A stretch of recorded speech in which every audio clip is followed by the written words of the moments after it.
Bismillahirrahmanirrahim.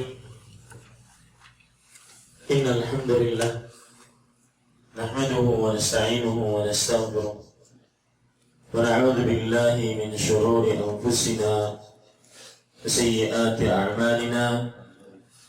Man yahdihillahu fala mudilla lahu wa man yudlil fala hadiya lahu. Wa ashhadu an la ilaha illallah wahdahu la sharika lahu wa ashhadu anna Muhammadan 'abduhu wa rasuluh. Ya ayyuhalladzina amanu taqullaha haqqa tuqatih wa la tamutunna illa wa antum muslimun. Ya ayyuhan nasu taqu rabbakum alladzi khalaqakum min nafsin wahidah wa khalaqa minha zawjaha wa batha minhuma rijalan katsiran wa nisaa'a واتقوا الله الذي تساءلون به والأرحام إن الله كان عليكم رقيبا. يا أيها الذين آمنوا اتقوا الله وقولوا قولا سديدا يصلح لكم أعمالكم ويغفر لكم ذنوبكم ومن يطع الله ورسوله فقد فاز فوزا عظيما. أما بعد فإن أصدق الحديث كتاب الله وأحسن الهدي هدي محمد صلى الله عليه وعلى آله وسلم وشر الأمور محدثاتها وكل محدثة بدعة وكل بدعة ضلالة وكل ضلالة في النار. Alhamdulillah, segala puji hanya milik Allah Subhanahu wa Ta'ala yang telah mengumpulkan kita di Masjid Babur Rahman, Ulsan, Korea Selatan ini pada hari ini 29 Rabiul Tsani 1436 Hijriah. Kita ditakdirkan oleh Allah Subhanahu wa Ta'ala untuk duduk bersama mengkaji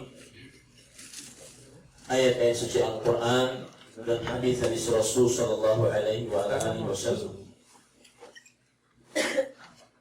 Salawat dan salam semoga selalu Allah berikan kepada Nabi kita Muhammad sallallahu alaihi wasallam, pada keluarga beliau, para sahabat, serta orang-orang yang mengikuti beliau sampai hari kiamat kelak.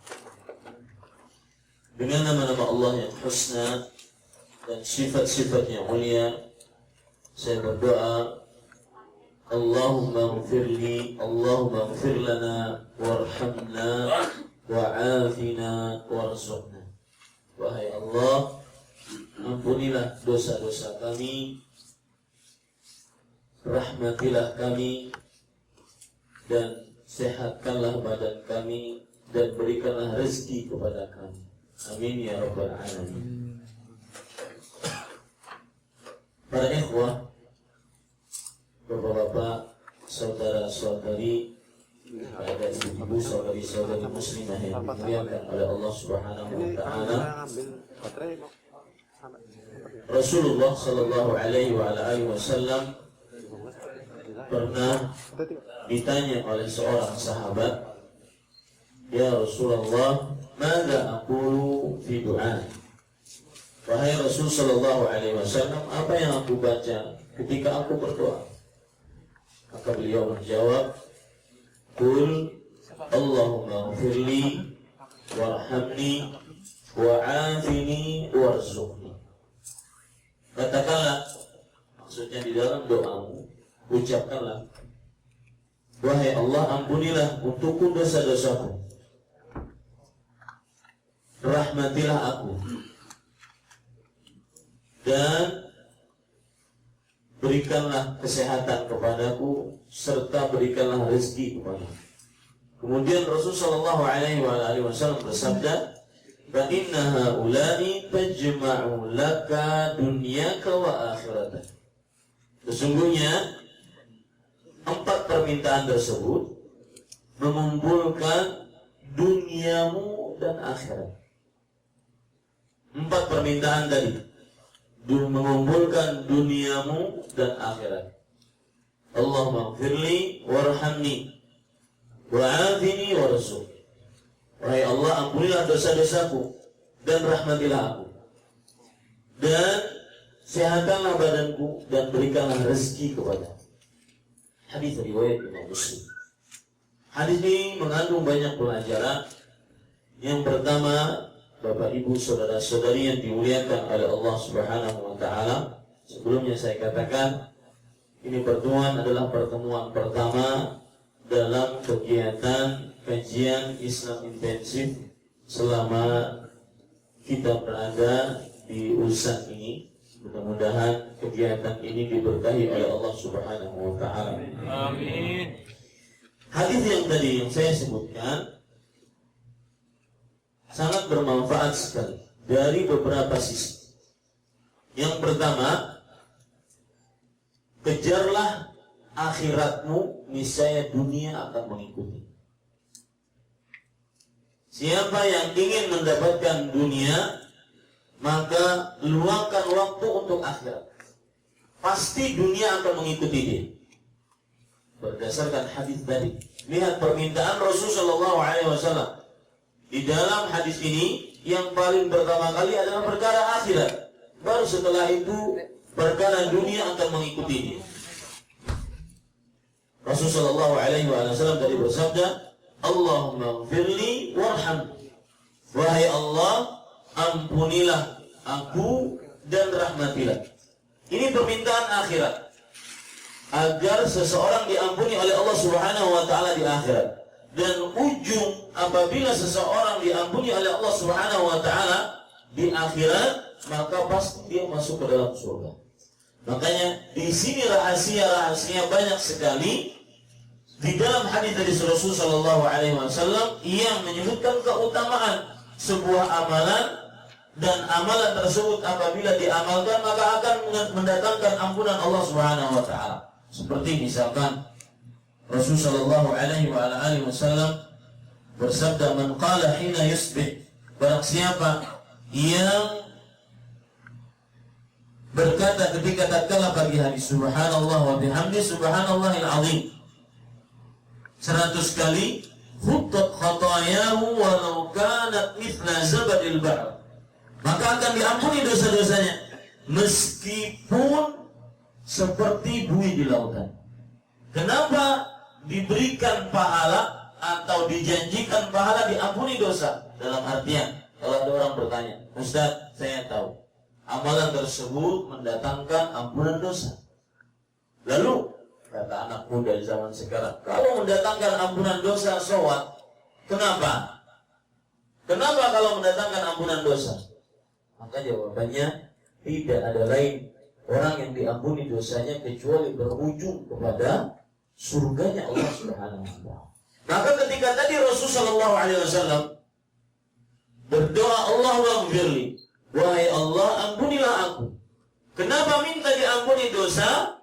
Karena agar dimasukkan ke dalam surganya Allah. Warhamni, dan rahmatilah aku. Ini juga permintaan akhirat. Ini juga permintaan akhirat. Orang yang dirahmati oleh Allah Subhanahu wa taala, satu-satunya cara agar dimasukkan ke dalam surga adalah mendapatkan rahmat Allah Subhanahu wa taala. Dalam sebuah hadis riwayat Bukhari, Rasulullah sallallahu alaihi wasallam bersabda, "Lan yudkhila ahadakum al-jannata amaluhu." Amalan seseorang tidak akan memasukkan orang ke dalam surga. Maksudnya hadis ini adalah nanti di akhirat seseorang tidak akan bisa menghadap kepada Allah kemudian dia minta kepada Allah Subhanahu wa taala, ya Allah, saya sholat 5 waktu dari mulai saya balik sampai saya mati. Mana surga sholat saya? Tidak bisa begitu. Wahai Allah, saya berpuasa bulan Ramadan dari mulai saya balik sampai saya mati. Mana surga Rayyan saya yang dijanjikan bagi orang-orang yang berpuasa akan mendapatkan surga Rayyan? Nah, itu tidak bisa seperti itu. Itu namanya barteran, kayak orang jual beli. Gak bisa, surga gak bisa seperti itu. Makanya Rasulullah SAW bersabda, tidak akan pernah amalan seseorang memasukkan orang ke dalam surga. Nggak akan pernah memasukkan seseorang ke dalam surga Allah Subhanahu wa Ta'ala. Apa maksudnya? Maksudnya adalah tidak akan pernah barteran. Surga, orang dapat surga kalau barter dengan amal ibadahnya, nggak bisa. Semuanya, sampai para sahabat bertanya, wala anta ya Rasulullah. Tidak juga engkau wahai Rasulullah sallallahu alaihi wasallam, amalanmu tidak memasukkanmu ke dalam surga? Kata Rasul sallallahu alaihi wasallam, wala. Tidak juga aku, illa an yataghammadani Allah birahmah wa fadl. Kecuali Allah meliputiku dengan rahmat. Makanya kita tidak minta rahmat. Dan kemurahan Allah Subhanahu wa Ta'ala. Ini menunjukkan bahwa permintaan pertama dan kedua dari Rasulullah SAW dalam doa tadi adalah untuk kehidupan akhirat. Dan saya katakan doa tadi mendatangkan banyak faedah, pelajaran. Salah satu pelajarannya yang saya sebutkan tadi, kejar akhiratmu, dunia akan mengikuti. Ini sengaja saya ungkap di sini karena kita membahas tema materi bersyukurlah dan memahami tawakal. Itu jadwal yang sampai kepada saya.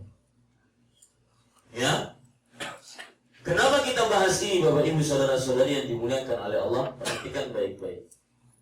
Terutama bagi orang-orang yang sekarang sempit rezeki, usaha sana tidak lancar, usaha sini tidak lancar, banyak hutang terlilit, sampai akhirnya berhijrah ke negeri ini.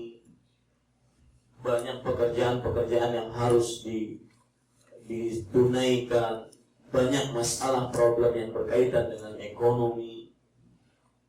Maka yang seret rezekinya atau bermasalah dalam rezeki, perhatikan akhiratnya. Perhatikan sholat kita, puasa kita, perhatikan ibadah-ibadah kepada Allah. Lihat hadis ini tadi, ya Allah ampunilah kami, rahmatilah kami. Ini permintaan yang berkaitan dengan akhirat. Pasti kalau seandainya diampuni, dirahmati, maka akan datang sehat badan dan rezeki. Makanya permintaan yang ketiga dan keempat, ya Allah sehatkanlah badanku dan berikanlah rezeki kepadaku. Artinya siapa yang lulus akhiratnya baik, pasti kehidupan dunia akan mengikuti dia. Itu pasti. Allah berfirman di dalam surat At-Tahrim, wa man yattaqillaha yaj'al lahu makhrajan wa yarzuqhu min haitsu la yahtasib. Barang siapa yang bertakwa kepada Allah Subhanahu wa Ta'ala, maka niscaya Allah Subhanahu wa Ta'ala akan menjadikan baginya jalan keluar dan memberikan rezeki dari arah yang dia tidak sangka-sangka. Ya, surah At-Talaq ayat 3, surah At-Talaq ayat 2. Barang siapa yang bertakwa kepada Allah, Allah akan memberikan jalan keluar. Lihat, urus ibadah dulu. Ingin rezeki, urus ibadah dulu. Yang syarat rezeki pasti bermasalah dengan ibadahnya. Sholatnya pasti bermasalah, puasanya pasti bermasalah, hal-hal yang wajibnya pasti bermasalah. Ya, belum lagi hal-hal yang sunnahnya. Wa man yattaqillaha yaj'al lahu makhrajan wa yarzuqhu min haitsu la yahtasib. Barang siapa yang bertakwa kepada Allah, niscaya Allah Subhanahu wa Ta'ala pasti langsung akan menjadikan jalan keluar baginya dan langsung memberikan rezeki kepada dia dari arah yang dia tidak sangka-sangka. Kalau Anda ingin perhatikan surah At-Talaq ayat 2 ini, lebih detail saya katakan, wa man yattaqillah, barang siapa yang bertakwa kepada Allah, yaj'al lahu makhrajan. Yaj'al dalam bahasa Arab itu namanya adalah kata kerja langsung, fi'il mudhari'. Dalam bahasa Inggris present. Kalau seandainya ada orang berkata, barang siapa yang bertakwa kepada Allah, maka bla bla bla bla, maka di sini adalah jawaban dari sebuah perkataan. Berarti misalkan, Barang siapa yang masuk masjid, maka hendaklah dia sholat 5 waktu. Barang siapa yang belajar ilmu agama, maka dia akan sukses. Nah, maka ini namanya jawaban sebuah perkataan. Dalam bahasa Arab, apabila ada kata jawaban sebuah perkataan dalam bentuk fi'il mudhari', kata kerja langsung menunjukkan kepada kelangsungan. Artinya pasti langsung Allah kasih. Barang siapa yang bertakwa kepada Allah, memperbaiki ibadahnya, sholatnya, sholat wajib. Jangan berbicara sholat sunnah dulu. Sholat wajib 5 waktu dikerjakan tepat pada waktunya. Terutama kita yang di sini, ya, sulit mungkin untuk mengerjakan sholat pada waktunya. Jelas, itu jelas sekali. Karena kenapa? Karena kita adalah orang-orang yang tinggal di minoritas. Maka Bapak Ibu saudara-saudari yang dimuliakan oleh Allah Subhanahu wa taala, perhatikan hal-hal yang diwajibkan. Barang siapa yang bertakwa kepada Allah, maka lihat, Allah langsung akan memberikan jalan keluar bagi. Langsung. Kata-kata langsung kita ambilkan dari kata present tadi. Kata kerja langsung tadi. Langsung Allah Subhanahu wa taala memberikan jalan keluar. Itu janji Allah. Dan langsung Allah memberikan rezeki dari arah yang dia tidak sangka-sangka. Maka Bapak Ibu saudara-saudari, perhatikan akhirat kita. Niscaya kita akan mengikuti dunia, kita akan mengikuti kita. Contoh yang lain. Hadis riwayat Imam, hadis qudsi. Allah Subhanahu wa taala, riwayat Imam Tirmidzi, Rasulullah sallallahu alaihi wasallam bersabda, Ibnu Adam, wahai anak manusia, tafarragh li ibadati, luangkan waktumu untuk beribadah kepadaku. Apa ganjarannya? Amla sadraka ghina, sama, maka aku langsung isi hatimu dengan kekayaan. Lihat, yang meluangkan waktu untuk beribadah, pasti Allah langsung isi hatinya dengan kekayaan. Baik, permasalahan manusia disebut kaya atau tidak kaya sebenarnya pada permasalahan hati. Itu yang berkaitan dengan syukur nanti. Anda kaya ketika Anda merasa hati Anda puas. Orang miskin, sekaya apapun dia akan merasakan kalau seandainya masih minta, masih mencari, masih kekurangan, itu miskin. Sekaya apapun dia. Berarti kekayaan, kemiskinan berpatokan pada apa? Pada kepuasan. Makanya di sini Rasulullah SAW bersabda, hadis riwayat Tirmidzi, irda bima qasamallah takun aghnan nas. Puaslah dengan apa yang Allah Subhanahu wa taala bagikan, niscaya kamu pasti akan menjadi orang terkaya. Ya. Kembali kepada hati. Lihat, Allah Subhanahu wa taala tadi menjanjikan, Ibnu Adam, wahai anak manusia, tafarragh li ibadati, luangkan waktumu untuk beribadah kepadaku. Apa ganjarannya orang yang meluangkan waktu untuk beribadah kepada Allah?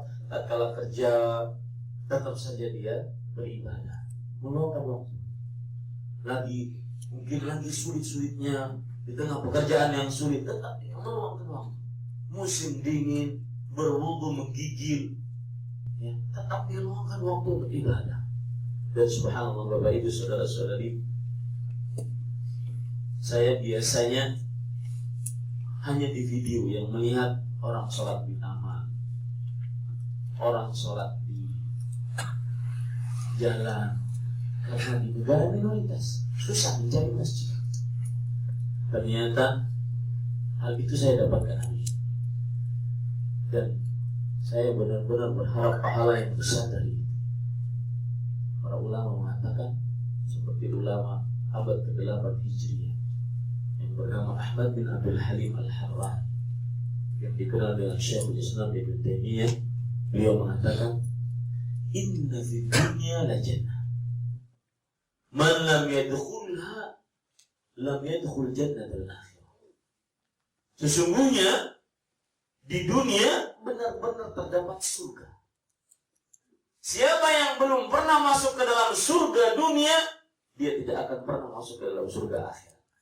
Ini bukan hadis, ini cuma perkataan para ulama. Apa maksudnya? Sesungguhnya di dunia terdapat surga.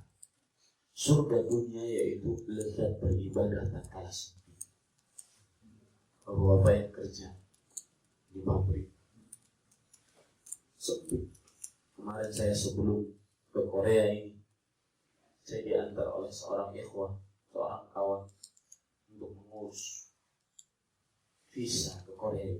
Beliau cerita banyak tentang bagaimana ibadah tatkala bekerja di pabrik.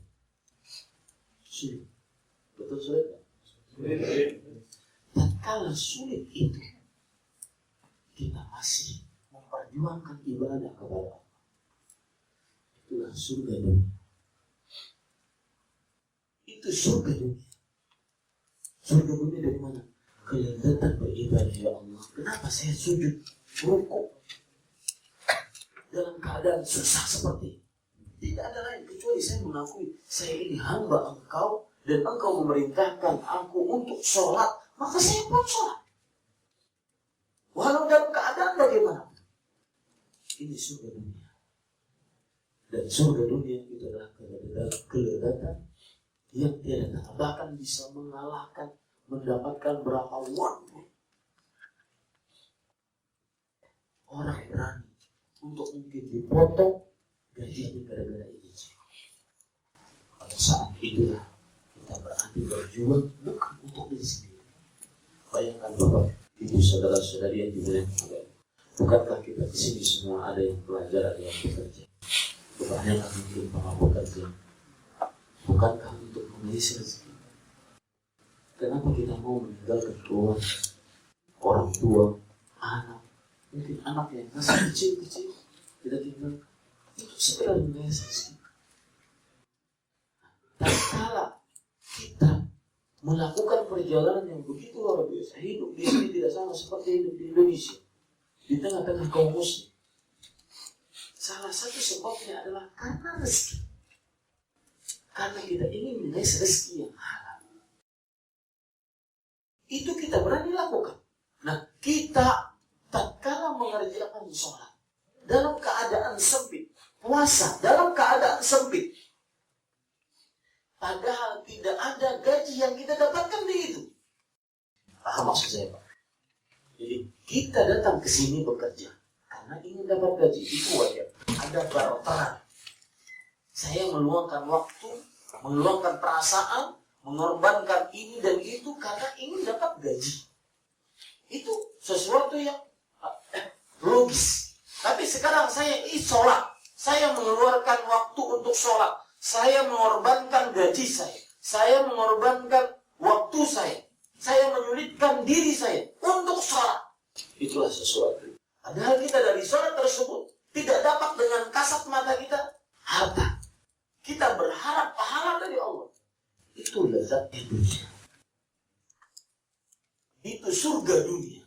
Lebih lezat, Pak, kadang-kadang mendapatkan harta yang bertumbuh. Bapak Ibu saudara-saudari yang dimuliakan oleh Allah Subhanahu wa taala, maka seperti yang saya katakan tadi, syukur adalah permasalahan hati. Kaya permasalahan. Anda puas, berarti Anda orang berkaya. Makanya dalam hadis tadi Rasulullah SAW bersabda, Allah berfirman, "Amla sadraka ghina." Wahai hambaku, luangkan waktumu untuk beribadah kepadaku. Niscaya aku akan tutupi hatimu dengan kekayaan. Isi hatimu dengan kekayaan. Hati dulu yang diurus. Setelah itu baru benar-benar Allah mengasihi secara materinya. Wa asaddu faqr, dan aku akan tutupi kemiskinan. Itu pasti. Ya. Maka luangkan waktu untuk urusan akhirat. Terutama tatkala sempit datang, tatkala sulit datang, maka dua janji Allah. Aku akan isi hatimu dengan kekayaan, artinya dia akan bersyukur, merasa puas. Orang kenapa nyuri, Pak? Orang kenapa menipu, menyogok, memalsukan, ya, jualan bakso dan bukan dari daging sapi tetapi dari daging. Kenapa menipu? Salah satu sebabnya Kenapa korupsi? Kenapa mengerjakan hal-hal yang dilarang dalam agama? Hanya untuk mengais rezeki. Kenapa? Salah satu sebabnya tidak bersyukur kepada Allah SWT. Wa asuddu faqra. Kemudian yang kedua adalah aku akan benar-benar tutupi. Artinya kekayaan Allah kasih benar-benar kepada dia yang meluangkan waktu untuk beribadah kepada. Ini poin pertama. Di dalam kajian ini yaitu kejar akhirat, perbaiki akhirat kita, maka dunia akan mengikuti kita. Ada orang sering mengeluh, Pak, kalau kita duduk di sampingnya, Ustaz, saya banyak hutang, Ustaz, anak saya sakit, kontrakan belum bayar, dan segala macam problem. Meskipun di akhir-akhirnya itu pun juga Ustaz saya ini nikah lagi. Ini orang nggak tahu diri. Ya.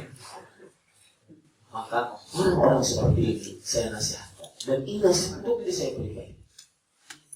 Luangkan waktu untuk beribadah kepada Allah. Perbaiki akhirat. Sholat wajib, sholat sunnah, ba'diyah, qabliyah. Sulit Pak, ba'diyah, qabliyah. Itu di sulitnya itu kelezatan. Di sulitnya itu adalah manisnya iman.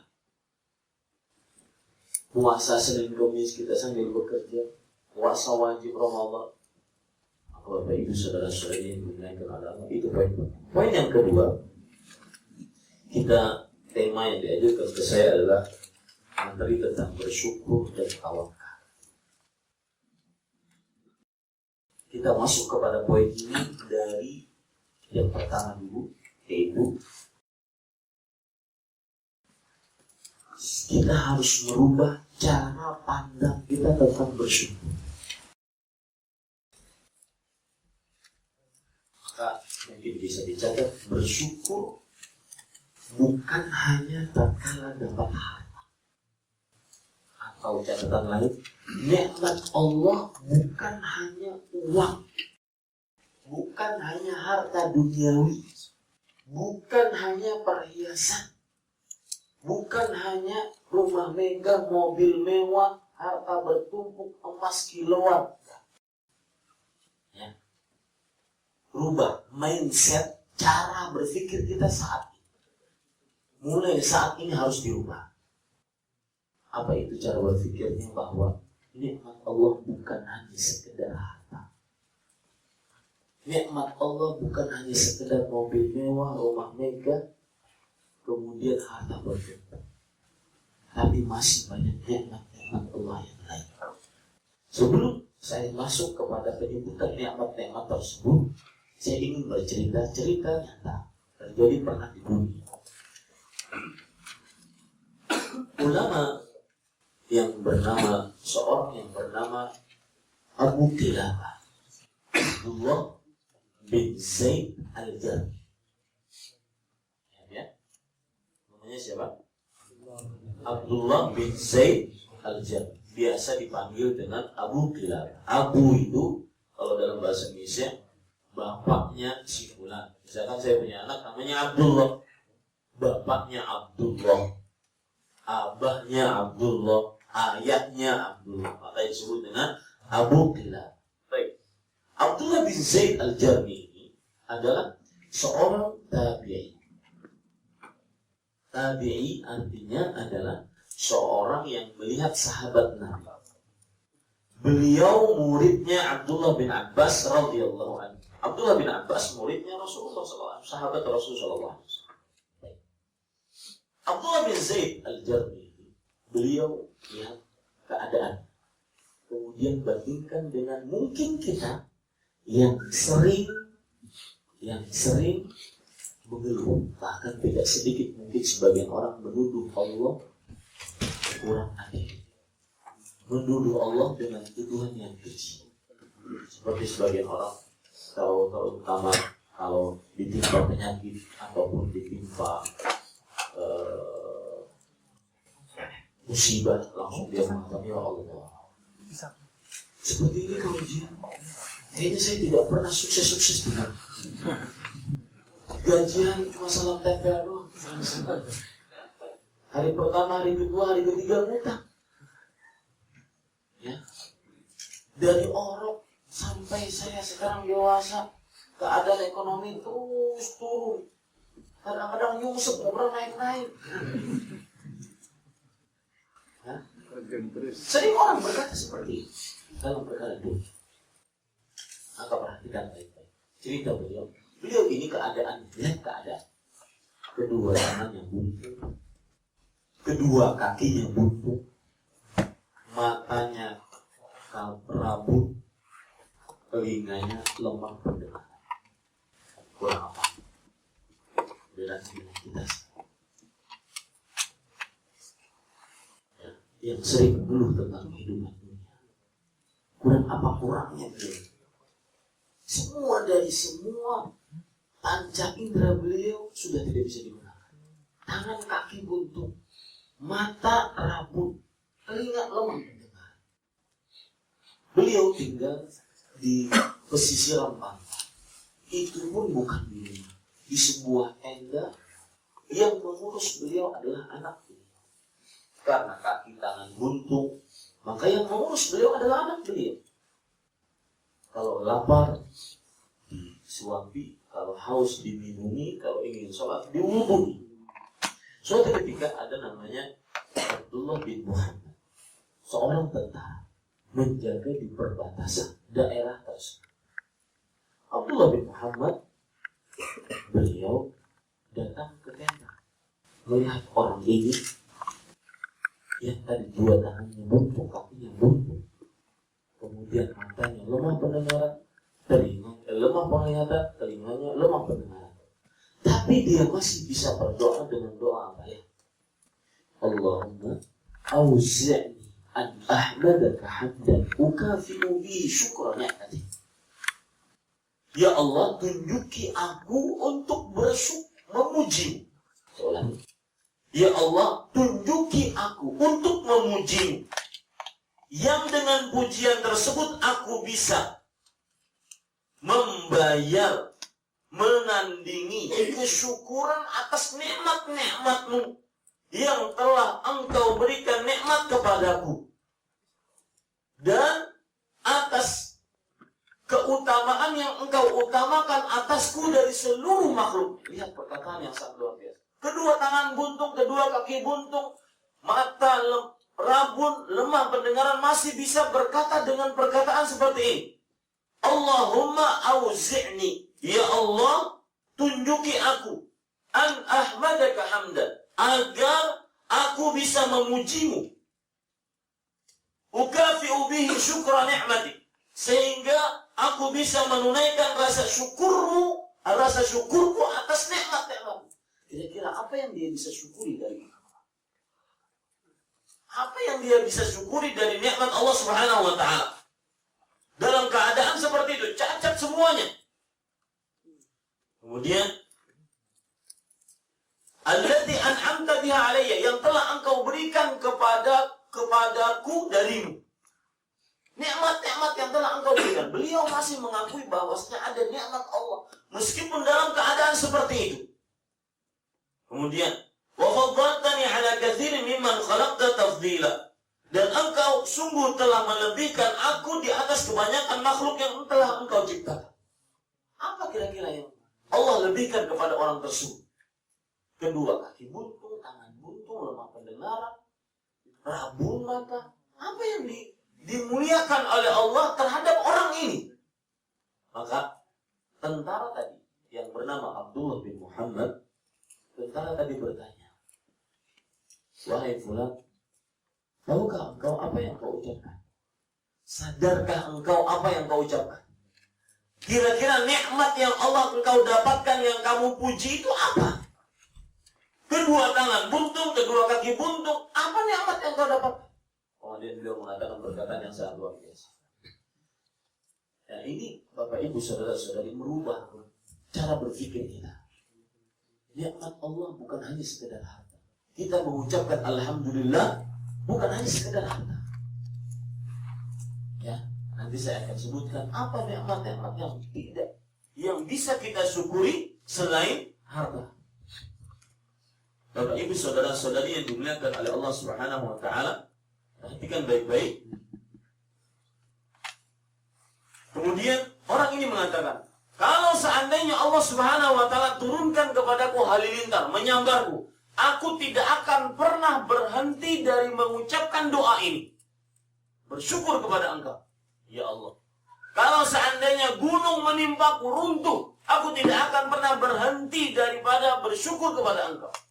Kalau seandainya air lautan menenggelamkanku, bumi menelanku, aku tidak akan pernah berhenti daripada mengucapkan itu. Beliau ingin menyatakan kepada kita bahwa salah satu nikmat terbesar dari Allah Subhanahu wa taala, kata beliau, adalah lisan. Yang dengan lisan tersebut aku bisa memuji Engkau. Di sini kita ambil pelajaran menarik bahwasanya harta bukan hanya satu-satunya nikmat yang perlu disyukuri. Ketika seorang sehat badan, ini nikmat pertama yang patut disyukuri, sehat badan.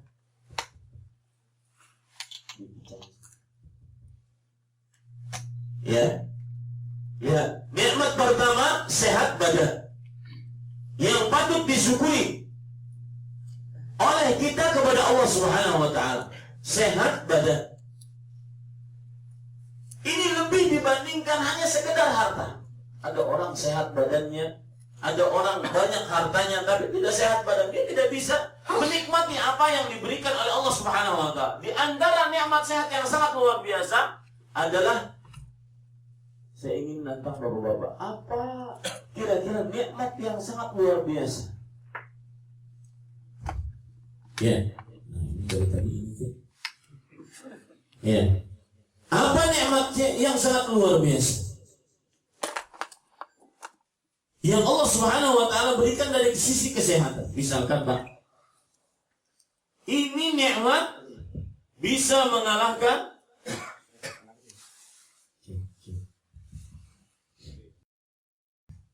ini nikmat. Ya, cukup, jangan dirubah. Ini nikmat bisa mengalahkan apa?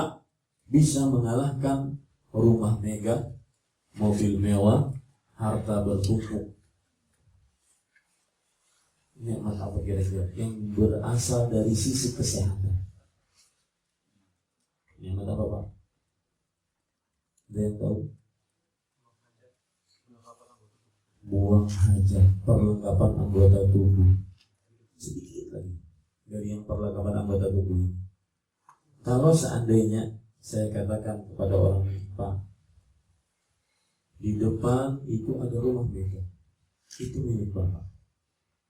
Mobil mewah, emas, perak, tumpuk. Bapak mau uang apa saja, silakan. Kata sang Bapak ini, saya masih belum memiliki nikmat yang saya rasakan, itu nikmat Allah. Dengan nikmat tersebut saya tidak akan bisa merasakan yang antum sebutkan tadi. Nikmat apa itu? Napas. Nikmat yang disebutkan oleh kawan kita tadi, yaitu nikmat melihat, mata.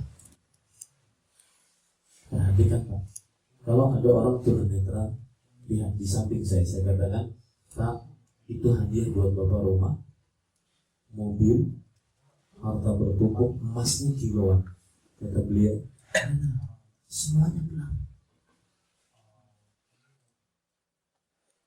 Di sini rahasia Allah Subhanahu wa taala berfirman di dalam surat Al-Balad, "Alam naj'al lahu 'ainain?" Artinya, bukankah Allah Subhanahu wa taala telah menjadikan untuknya dua mata? Seorang ulama besar, Al-Fudail Ibn Iyad, ulama Islam abad ke-5 Hijriyah, mengatakan, setiap kali membaca ayat ini, di setiap malam beliau menangis. Alam naj'al lahu 'ainain wa lisanan wa syafatain wa hadainahu najdain. Bukankah telah kami jadikan untuknya dua mata, satu lisan, dua bibir? Beliau setiap malam baca ayat ini menangis. Kemudian beliau ditanya, "Ma yubki? Apa yang menyebabkan engkau menangis, wahai Fudail Ibn Iyad?" Kemudian beliau menjawab, hal bitta lailatan syakiran lillah an ja'ala laka 'ainaini tubsiru bihima. Wahai fulan, apakah engkau pernah bersyukur kepada Allah Subhanahu wa taala di suatu malam yang mana Allah telah menjadikan untukmu dua mata yang dengannya kamu bisa bersyukur kepada Allah Subhanahu wa taala, yang dengannya kamu bisa melihat segala sesuatu. Bukti nyata, Pak, dua mata tersebut lebih utama dibandingkan emas dan perak, lebih utama dibandingkan jutaan won. Bukti utama adalah bahwasanya kalau seandainya saya dikatakan kepada kita semua, misalnya dikatakan kepada saya, Ahmad, sini dua matamu kita congkel, saya kasih 100 miliar won. Mau? Mau saya kira-kira? Bapak mau? Bukti bahwasanya mata lebih utama dibandingkan rumah megah, mobil mewah, harta bertumpuk. Ini nikmat pertama yang perlu disyukuri, bukan hanya sekedar harta. Makanya saya di awal tadi saya katakan, rubah cara berpikir kita tentang syukur kepada Allah. Seorang pernah bertanya kepada Yusuf ibn Ubaid, seorang ulama terdahulu. Dia mengadu tentang nasibnya, mengadu tentang kesempitan rezekinya. Dan sering kan sebagian orang mengadu. Padahal pepatah Arab mengatakan, idza syakauta ila ibni Adam innama tashkur rahim ila alladhi la yarham. Jika engkau mengadukan nasibmu kepada anak manusia, sesungguhnya engkau mengadukan Allah yang Maha Pengasih kepada makhluk yang tidak mengasihi. Sering kita ngeluh keadaan keluarga, cukup, mulai saat ini cukup, tahan bisa, adukan itu pada Allah, ya, adukan itu kepada Allah Subhanahu wa taala. Apalagi sering orang mengadu seperti ini, Ustaz, saya ini sholat 5 waktu, meskipun saya di Korea saya sholat 5 waktu. Kalau bisa saya sholat di masjid, saya baca Quran, saya bakti orang tua, saya puasa Ramadan, saya taat kepada Allah. Tetapi kenapa keadaan ekonomi saya itu dari atas terus turun ke bawah, ya, dan nyungsep di bawah, nggak pernah naik-naik. Gajian salam tempel saja. Hari pertama, hari kedua, hari ketiga ngutang. Ya. Kemudian kenapa tidak pernah becus keadaan ekonomi harta saya? Sedangkan itu tetangga saya di Indonesia nggak pernah sholat, tidak pernah puasa, hartanya bertumpuk, rumahnya megah, tingkat, mobilnya 5, istrinya 4 perawan semua.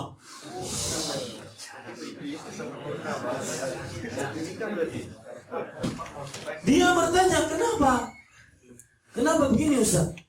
Bukankah saya orang yang taat kepada Allah Subhanahu wa taala? Bukankah ibadah memberikan kepada kita seperti yang dibilang tadi, ibadah memberikan kepada kita rezeki dunia? Maka jawabannya mudah.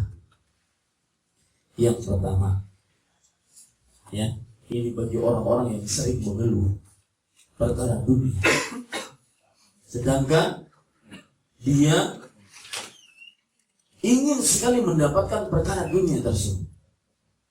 Maka Rasulullah SAW pernah, beliau berbaring di atas sebuah tikar. Kemudian setelah itu tikar tersebut ternyata sudah tua, dan ini hadis riwayat Bukhari, yang membekas pada tubuh beliau yang mulia. Kemudian Umar bin Khattab radhiyallahu anhu melihat dan menangis sambil mengatakan, ya Rasulullah, ud'ullah falyuwassi' ala ummati. Wahai Rasul sallallahu alaihi wasallam, berdoalah engkau kepada Allah agar umatmu diluaskan rezekinya. Karena kalau seandainya umatmu diluaskan rezekinya, maka engkau tidak akan pernah tidur di atas tikar yang usang ini, yang membekas pada tubuhmu ini. Maka beliau kemudian mengatakan, Umar bin Khattab mengatakan, fa inna Faris wa Rum la ya'budun Allah wa hum aghniya. Ini pasti seperti yang tadi.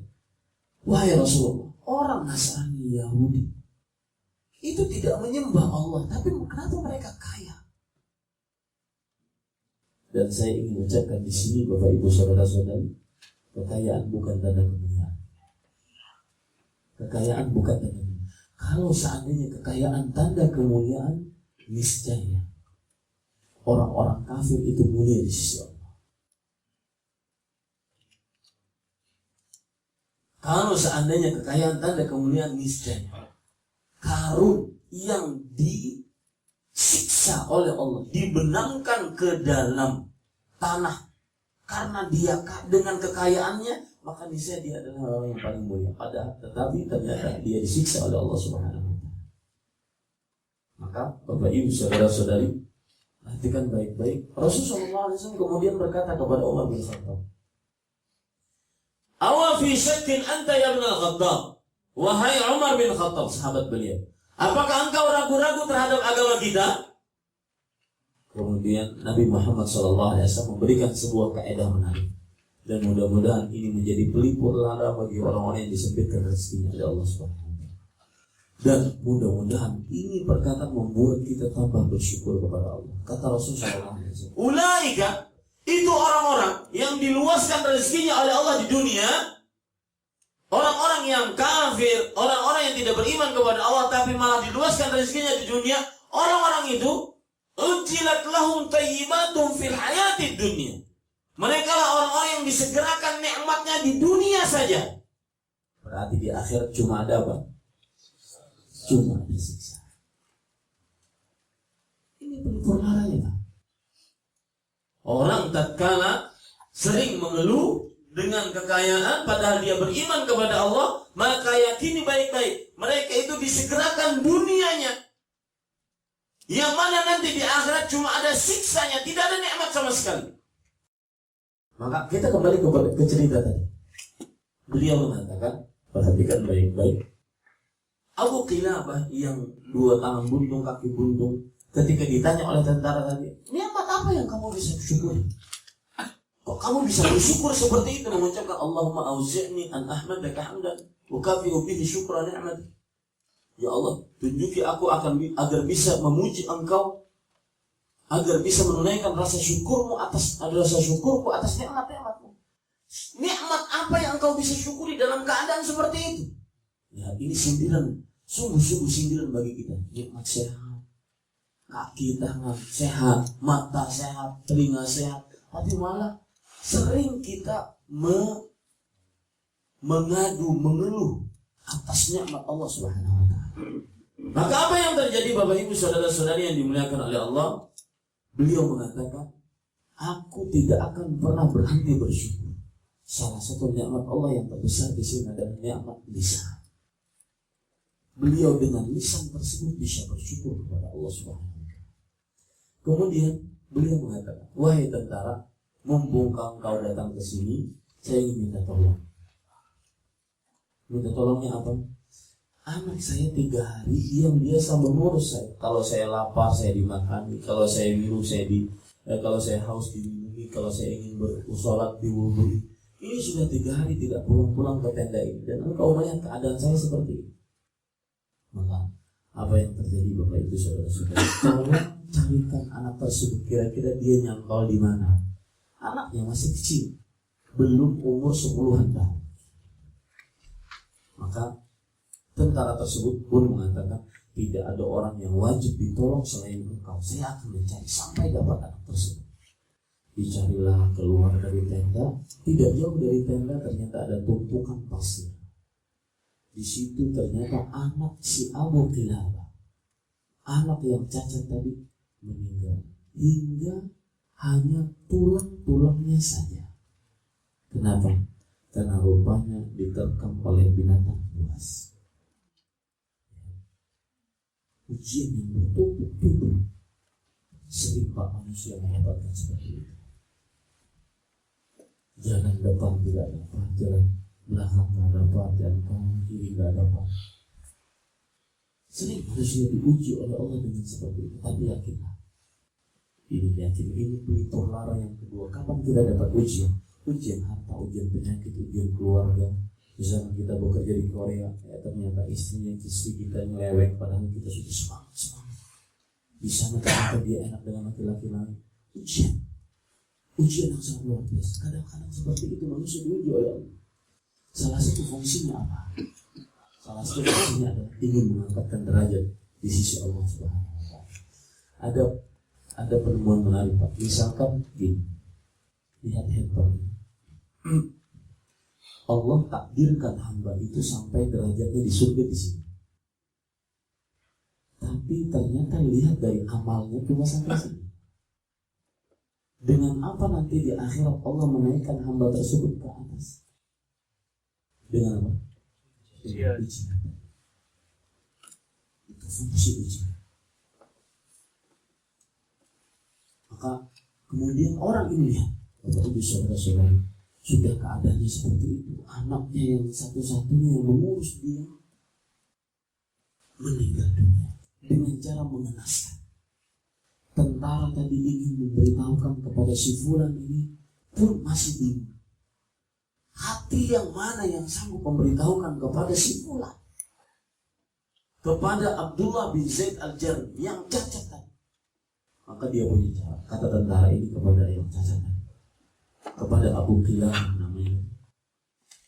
Wahai Abu Qilab, wahai fulan, tidak tahu namanya. Wahai fulan, tahukah engkau ceritanya Nabi Yusuf yang dimasukkan ke dalam sumur oleh saudara-saudari? Oh, saya tahu. Tahu karena beliau adalah murid seorang alim besar, murid dari Abdullah bin Abbas radhiyallahu anhu.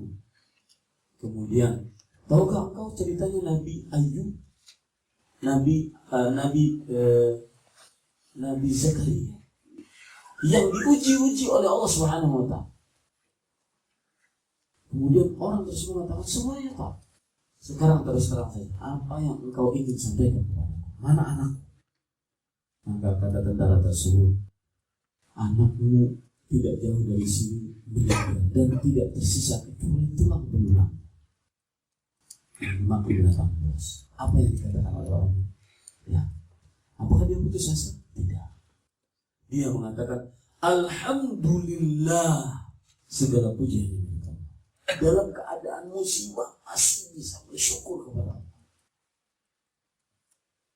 Apa fungsinya dia mengucapkan syukur? Kenapa dia bersyukur ketika dapat musibah?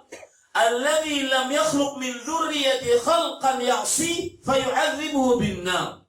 Segala puji hanya milik Allah ketika dia mengetahui anaknya satu-satunya yang mengurus dia, yang belum balik tersebut, yang mengurus dia, kebutuhan dia, anaknya yang mengurusnya, tapi ternyata meninggal dengan cara mengenaskan, dia malah bersyukur kepada Allah. Kenapa? Yang kata dia, alladzi lam yakhluq min dzurriyyati khalqan ya'si fayu'adzibuhu bin-nar. Yang belum menciptakan dari keturunanku seorang makhluk yang bermaksiat, yang nantinya akan disiksa di dalam neraka. Artinya beliau kenapa bersyukur? Karena kenapa bersyukur atas kematian anaknya? Karena beliau bersyukur karena bahwasanya anaknya tersebut belum balik, kemudian belum bermaksiat, belum dicatat dosanya, lalu dia dicabut nyawanya oleh Allah sehingga nantinya tidak disiksa di dalam api neraka. Ini orang-orang yang bersyukur menunjukkan bahwa asalnya Bapak Ibu saudara-saudari, nikmat Allah bukan hanya sekedar harta. Nikmat Allah tadi saya sebutkan nikmat sehat. Salah satu nikmat Allah yang sangat luar biasa dari sehat adalah mata. Makanya ada seorang Yusuf bin Ubaid pernah mengadu kepada beliau tentang kemiskinan. Wahai Yusuf, saya seorang miskin, banyak hutang, banyak keperluan. Maka kata Yusuf bin Ubaid, perhatikan baik-baik, tanganmu aku beli dengan 100 dirham, mau? Tetapi tidak mau. Kakimu aku beli dengan sekian ratus dirham, mau? Matamu, semua anggota tubuhnya dia ingin beli. Kata seorang ulama ini, Yusuf bin Ubaid, anna laka mi'in dirham. Aku melihat kamu punya ratusan juta dirham, kok kamu masih mengeluh atas kemiskinan. Artinya sebagian orang sehat badan, makan bisa, tapi masih belum kepada Allah Subhanahu wa Ta'ala. Ini Bapak Ibu saudara-saudari yang dimuliakan oleh Allah Subhanahu wa Ta'ala. Kemudian itu poin yang pertama. Rubah cara berpikir. Nikmat Allah bukan hanya sekedar apa? Sekedar. Bahkan kalau ingin kita kupas nikmat-nikmat yang lain, tadi sudah kita kupas tentang kesehatan. Nikmat yang lebih luar biasa lagi. Dan itu saya dapatkan tadi hari ini. Itu nikmat agama. Nikmat bisa beragama Islam. Ini luar biasa. Ya tadi kawan-kawan yang menyebut Mas Agus, Mas Sugi, berkata, saya nanya, agama mereka apa? Tidak beragama. Masuk ke sebuah shopping mall, mendapati manusia begitu banyak. Saya dalam hati saya, subhanallah, apa yang mereka kerjakan? Berpakaian, makan, bersetubuh, selesai. Tidak lebih daripada hewan. Makanya jelas-jelas mereka mengatakan di dalam Al-Quran, wa qalu ma hiya illa hayatuna dunya. Mereka mengatakan tidak ada kehidupan kecuali kehidupan dunia. Ini cara berpikir orang kafir. Kalau kita enggak, makanya Pak, pembicaraan ini dari awal saya tadi sampai akhir sampai detik ini enggak akan bermanfaat kalau seandainya kita masih berpikiran gaya-gaya orang kafir. Terutama poin pertama tadi, bahwa perbaiki akhiratmu, engkau akan mendapatkan dunia. Ya. Memperbaiki akhirat agar diampuni, agar dirahmati, akhirnya masuk surga, itu nggak akan manfaat kalau orang berpikir cara-cara orang kafir. Cara orang kafir berpikir bagaimana? Yang penting kehidupan dunia, nggak ada kehidupan akhirat. Ini nggak akan masuk, pembicaraan nomor pertama tadi nggak akan masuk. Kalau kita orang Muslim, berpikiran adalah bagaimana bisa masuk surga jauh dari api neraka. Dan itu kesuksesan hakiki, Bapak Ibu saudara-saudara yang dimuliakan Allah. Maka saya ingin mengatakan bahwa nikmat Allah yang sangat luar biasa adalah seorang diberikan petunjuk untuk beragama Islam. Saya berpikir tadi, kalau nggak beragama lalu dia hidupnya apa yang dia tuju? Ada cita-cita apa di balik itu? Kalau kita kan seorang Muslim, sholat karena saya ingin mendapatkan ampunan Allah yang nanti masuk surga. Cara berpikir seorang Muslim adalah hidup di dunia bekal untuk kehidupan setelah kematian. Itu cara berpikir seorang Muslim yang belum pernah memikirkan tentang kehidupan akhirat. Padahal mungkin ada seorang dokter berkata kepada pasiennya, contohnya, nanti besok jam 5 sore saya akan operasi kamu. Ternyata jam 8 pagi dokternya yang meninggal duluan dibandingkan pasien.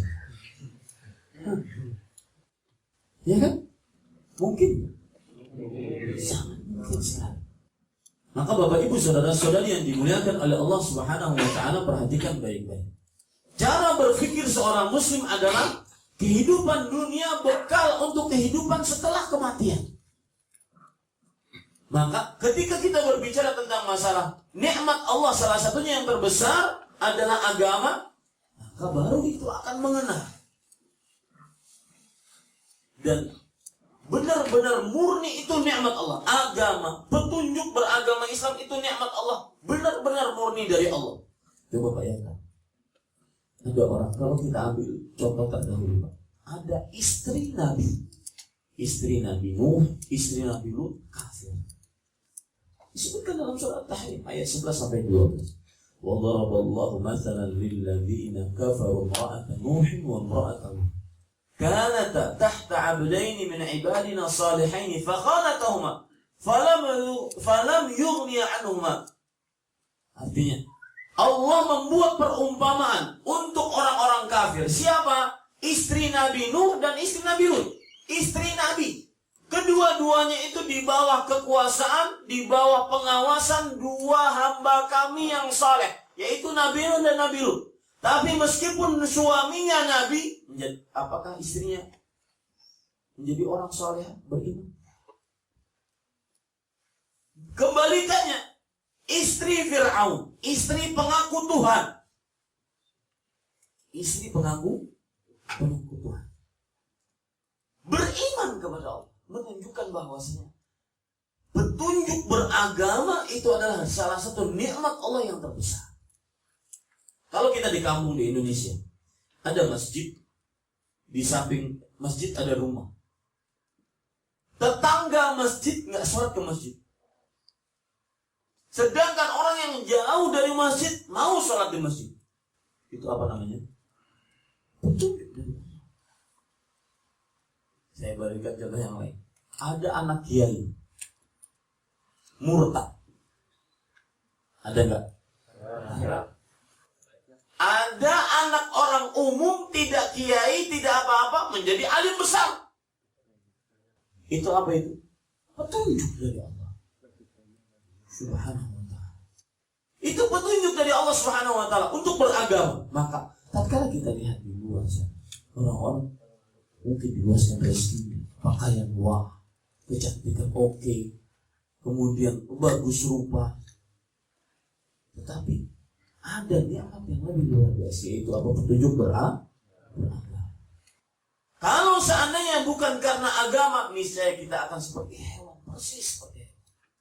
Nah, pemberian itu seorang beragama, bapak beragama, ya, dari mulai kecil sampai besar, sampai sekarang.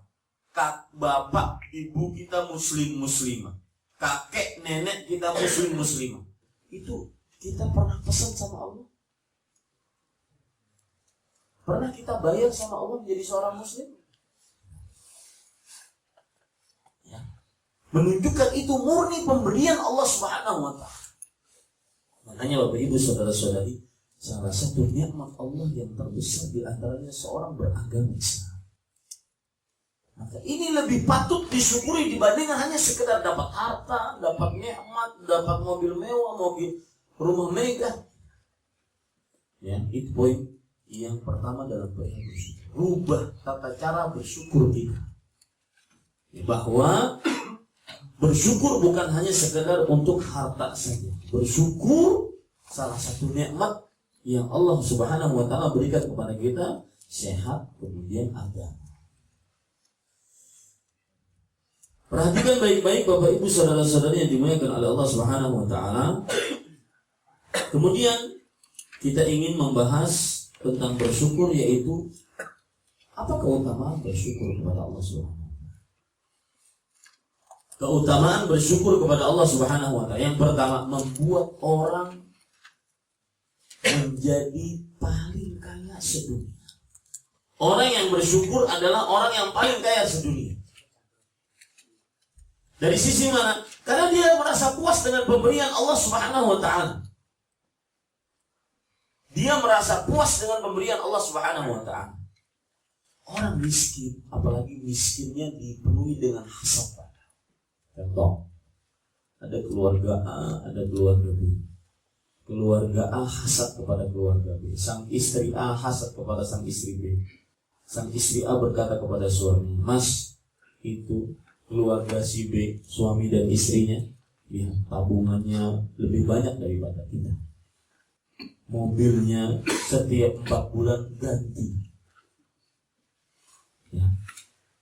Orang yang tidak bersyukur kepada Allah Subhanahu wa ta'ala akan menimbulkan hasad. Nah, Bapak Ibu saudara-saudari yang dimuliakan oleh Allah, yang ingin saya singgung di sini bahwa sang suami A kemudian mengatakan kepada istrinya, "Sabar B, itu keluarga B itu kenapa setiap 4 bulan sekali mobilnya ganti? Karena suaminya maklar mobil." Ya, ini menunjukkan bahwa orang tidak bersyukur itu adalah bisa menimbulkan penyakit hasad. Maka Bapak Ibu saudara-saudari, poin pertama tadi, keutamaan bersyukur adalah menjadikan orang paling kaya sedunia. Dia tidak mudah melihat, oh si fulan dapat ini, si fulan dapat ini. Sudah apa ya? Dan masalah bersyukur ini Pak, ini amat sekali kalau seandainya kita bisa bersyukur kepada Allah Subhanahu wa Ta'ala. Karena kita akan merasakan sesuatu yang Allah Subhanahu wa Ta'ala berikan itu cukup untuk kita. Saya kalau di Indonesia salah satu, dan saya berbicara seperti ini bukan berarti saya ingin minta ya, karena saya tahu kesulitan yang ada di Korea. Kalau di Indonesia, saya bercerita di Indonesia. Kalau di Indonesia makanan yang paling saya suka itu rawon, bakso, soto, pokoknya yang berkuah-kuah, kemudian pedas-pedas, kemudian keringetan. Itu paling enak. Pada suatu ketika saya makan bakso, waktu itu di Lombok, di tempat istri saya sama. Maka kemudian teman di samping bercerita, Ustaz, gimana baksonya enak? Enak sekali, saya nggak pernah makan bakso saya. Kemudian teman ini berkata, Ustaz, ini bakso lebih enak yang di sana dibandingkan ini. Kira-kira yang saya itu udah keringatan, kira-kira masih enak ya? Iya. Ya, pasti ingin nyoba yang di sana. Apalagi pas waktu itu dia bilang, dan jangan rasanya, namanya saja sudah beda. Namanya bakso poligami.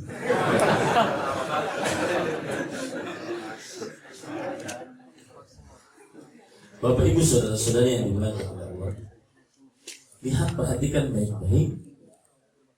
Orang bersyukur akan menjadi orang yang baik. Kenapa? Karena ketika dia bersyukur, dia akan mendapati apa yang ada di hadapannya adalah nikmat terbesar bagi dia. Sedangkan orang yang tidak bersyukur, dia akan selalu melihat nikmat orang lain. Nikmat yang ada pada dia tidak akan dia pernah hitung, sehingga terus merasa kekurangan. Orang bersyukur akan menjadi orang yang nikmat yang baik. Orang yang baik. Berdasarkan hadis riwayat Tirmidzi, "Iradha bima qasamallah takun aghnan nas." Ridhai apa yang Allah bagikan, niscaya kamu akan menjadi manusia yang paling kaya. Seperti yang saya ucapkan tadi, bahwa sebenarnya kaya dan miskin itu tergantung kepada apa? Kepada kepuasan. Saya puas dengan pemberian Allah, berarti saya paling kaya. Saya belum puas meskipun rumahnya megah, mobilnya mewah, harta bertumpuk, tapi masih belum puas, orang miskin. Maka kembali kepada kekayaan hati. Kemudian yang kedua, keutamaan bersyukur Bapak Ibu saudara-saudari yang dimuliakan oleh Allah, seperti yang sering disebutkan oleh para ustaz, bersyukur menambah nikmat. Bersyukur menambah nikmat. Allah Subhanahu wa Ta'ala berfirman di dalam Al-Quran, dalam surat Ibrahim ayat 7, wa idh qala Ibrahimu wa idh ta'adzana rabbukum la in syakartum la azidannakum wa la in kafartum inna 'adzabi lasyadid. Dan ingatlah tatkala Rabbmu berfirman, jika kalian bersyukur, niscaya aku akan benar-benar tambahkan kepada kalian. Lihat di sini ada dua penekanan. La in syakartum la azidannakum. Lam di sini adalah disebut dengan lam penekanan. Nun dannakum. Ada nun tasdid di situ, nun penekanan. Kalau kita terjemahkan dalam bahasa Indonesia, sungguh aku akan benar-benar tambahkan kepada kalian. Ya. Pasti Allah Subhanahu wa Ta'ala akan tambahkan nikmat untuk orang yang bersyukur. Wal in kafartum inna 'adzabi lasyadid. Kemudian yang ketiga, keutamaan bersyukur yang ketiga, orang yang bersyukur akan jauh dari target operasi iblis. Allah Subhanahu wa Ta'ala berfirman dalam surat Al-A'raf ayat 16 sampai 17. Lihat ya, Bapak Ibu saudara-saudari, orang yang bersyukur akan jauh dari target operasi iblis. Allah berfirman, qala fabima aghwaytani la aq'udanna lahum siratakal mustaqim thumma la'atiyannahum min bayni aydihim wa min khalfihim wa an aymanihim wa an shama'ilihim wa la tajidu aktsarahum syakirin. Iblis berkata, wahai Allah, sebagaimana engkau lencengkan aku dari jalanmu, niscaya aku akan datangi manusia dari depan, dari belakang, dari kanan, dari kiri. Dan engkau tidak akan dapati kebanyakan manusia pandai bersyukur. Pertanyaannya, kenapa iblis menjadikan salah satu tujuan dia mengganggu manusia adalah tidak pandai bersyukur? Sering mengeluh, tidak pandai bersyukur dengan nikmat Allah. Kenapa? Salah satu sebabnya adalah karena di dalam syukur terdapat tauhid kepada Allah. Orang yang bersyukur pasti dia sedang mentauhidkan Allah. Ketika dia mendapatkan nikmat alhamdulillah, itu namanya dia sedang mentauhidkan Allah Subhanahu wa taala. Dan syaitan tidak paling tidak senang dengan manusia-manusia yang mentauhidkan Allah Subhanahu wa taala. Ini rahasia besar kenapa syaitan salah satu target operasinya. Tujuan dari penggangguan dia terhadap manusia, menjadikan manusia tidak pandai bersyukur, adalah agar manusia tidak bertauhid kepada Allah Subhanahu wa taala. Terakhir dalam kajian ini saya ingin mengucapkan bagaimana cara bersyukur. Cara bersyukur melalui 5 tahapan. Yang pertama, kenali nikmat.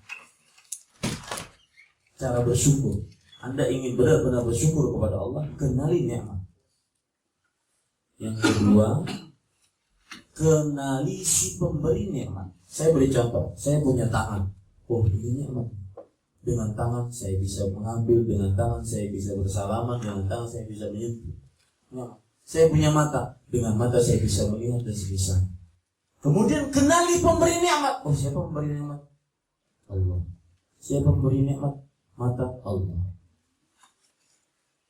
Sebelum itu Pak, sebelum saya lanjutkan cara bersyukur, saya ingin mengingatkan kepada Bapak Ibu Saudara-saudari, kesuksesan hakiki menurut Bapak, orang sukses itu apa? Ada yang tahu? Sukses adalah bla bla bla bla. Orang tua nelfon kerabatnya, alhamdulillah anak saya Ahmad Zainuddin sekarang sudah jadi orang. Sebelumnya berarti belum jadi orang. Kenapa? Karena dia menganggap bahwasanya saya adalah orang yang dulunya mungkin belum bekerja, sekarang sudah bekerja, berarti sudah jadi orang. Berarti sukses adalah tatkala mendapatkan pekerjaan. Nah, menurut Bapak-bapak, sukses itu apa?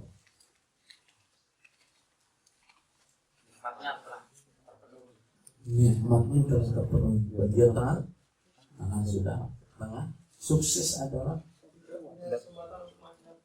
tidak punya kesempatan untuk maksiat. Yang kiri manfaat untuk orang lain. Sukses banyak duit. Iya. Dan itu adalah sesuatu yang logis. Gini. Sukses, sebagian orang menganggap sukses kalau sudah punya harta. Sukses. Seperti Karun. Kalau di Ulsa di Masjid Babur Rahman, Musola Babur Rahman ini digali tanah, di bawahnya terdapat harta. Orang akan menyebutkan hartanya siapa? Harta Karun.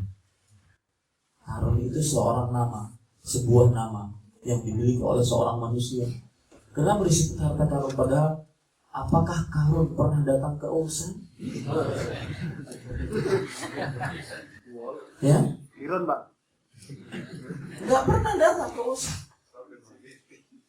Karun di mana aja? Betul, pertanyaan yang wajib, yang sangat logis. Karun itu di mana? Lihat Al-Quran, Allah berfirman di dalam surah Al-Qasas. Kalau ingin ceritanya Karun itu surah Al-Qasas ayat 76 sampai 84. Dan berkaitan dengan Quran. Bapak Ibu Saudara-saudari, salah satu lezat nikmat Allah yang luar biasa juga. Di sini kita dalam keadaan sempit kita masih bisa bersyukur. Itu salah satu nikmat Allah terbesar. Itu kelezatan dunia, itu surga dunia. Dalam keadaan sempit masih bisa bersyukur. Kayak tadi di pesawat itu tidurnya berapa ronde gitu ya. 7 jam lumayan. Ada orang baca Quran. Kalau pesawat itu kan kalau malam-malam dimatikan lampunya semua.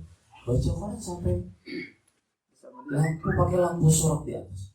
Saya bilang ini kalau digunakan untuk baca Quran luar biasa. Orang kadang jihad, orang kadang bersungguh-sungguh, jihad itu maksudnya bersungguh-sungguh untuk membaca Quran. Orang langganan Al-Quran nggak pernah dibaca.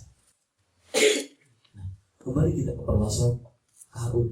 Qarun itu hidup di mana? Kapan?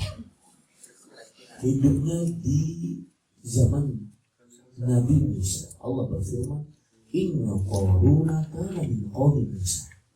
Fabagha alaihim wa atainahu minal kunuz ma inna mafatihahu latanu bil usbah ulil quwwah. Artinya, sesungguhnya Qarun adalah termasuk dari kaum Nabi Musa. Lalu dia menyimpang dari ajaran Nabi Musa. Lalu setelah itu kami berikan kepada dia harta. Yang kunci-kunci harta tersebut dibawa oleh puluhan kuda yang kuat-kuat. Kuncinya baru, dulu kan kekayaannya, kuncinya. Makanya dia adalah ikon, simbol kekayaan dunia. Di mana saja orang dapat harta di bawah tanah disebut harta. Cuma pertanyaan, sukses kan? Jangankan di akhirat, di dunia dia disiksa oleh Allah dengan cara bagaimana? Dirinya dan kekayaannya dibenamkan ke dalam bumi. Sebagian orang mengira sukses adalah ketika dia banyak harta.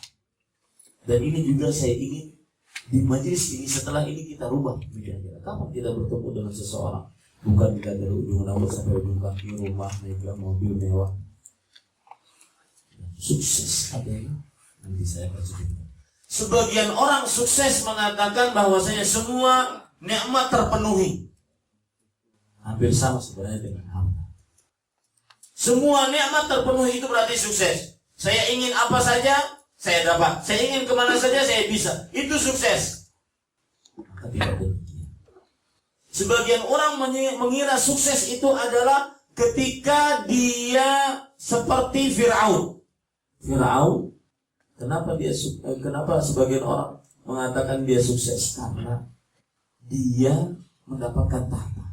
Kalau jadi pejabat terkenal kemana-mana itu sukses. Maka ini semua kesuksesan relatif. Sebagian orang mengira itu sukses, padahal ini tidak sukses.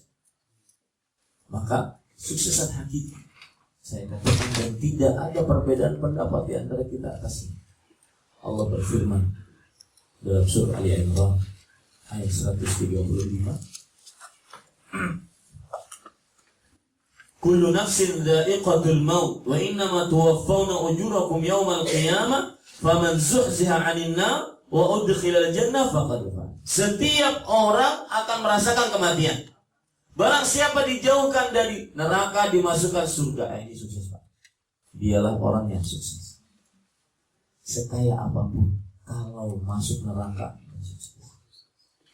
Setenar apapun kalau masuk neraka. Setinggi apapun jabatannya kalau masuk neraka itu kesuksesan. Maka mulai saat ini, Pak, kalau bertemu dengan seseorang, misalkan Bapak liburan ke Indonesia, bertemu dengan seseorang, usahanya bagus, kemudian hartanya berlimpah ruah, tapi nggak sholat, nggak sukses. Kembali kita ke bahasan tadi. Cara bersyukur yang pertama adalah mengenal nikmat, kenali nikmat. Yang kedua, kenali pemberi nikmat, yaitu siapa pemberi nikmat? Allah. Yang ketiga, cara atau tahapan bersyukur kepada Allah Subhanahu wa Ta'ala adalah nikmat tersebut menjadikan kita cinta kepada pemberinya. Yang ketiga yaitu cintai pemberinya.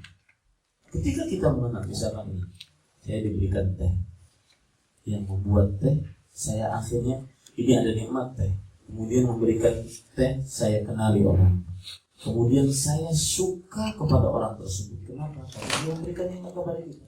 Begitu pula saat kita dapat nikmat dari Allah. Kenali nikmat, kenali pemberi nikmat, kemudian baru timbul cinta kepada pemberi nikmat. Lalu setelah itu, Bapak Ibu saudara-saudari yang dimuliakan oleh Allah Subhanahu wa taala, kemudian nikmat tersebut ketika kita kenali pemberi nikmat, kemudian kita cinta kepada pemberi nikmat, menjadikan kita taat kepada pemberi nikmat. Ini tahapan bersyukur. Menjadikan kita taat kepada pemberi nikmat. Apapun perintah Allah saya kerjakan, apapun larangannya saya jauh.